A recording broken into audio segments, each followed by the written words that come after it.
Hey everyone, this is Sarah, your appointment setter for today's video. Inform ko lang kayo mga Mars kasi maraming nagtatanong sa akin sa TikTok ano kay minsanan na to. Like for example, sa mga wrong details ng national ID po ninyo, like yung maling birth date nyo, last name, mali rin, first name, mali, may dash, walang dash, ganon.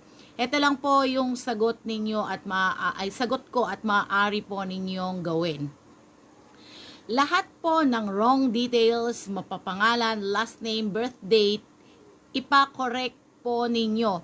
Kailangan po kasi pag ginamit ninyo ang national ID ninyo, sa halimbawa lang sa pagkuha ng passport, kailangan po yung national ID ninyo is pareho po sa PSA ninyo. So, dapat ang nasusunod palagi is yung PSA birth certificate po ninyo. Ayun po, okay po ba?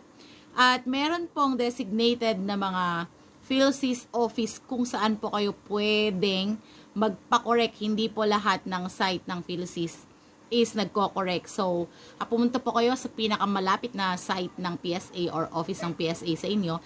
Then ask kung saan po pwedeng magpa-correct. Okay po ba? Naintindihan po ba? Clear na po ba tayo? So, I hope na sana masagot ko ang mga tanong ninyo. And pwede naman po kayong magtanong ulit sa akin and sasagutin natin kung may time tayo.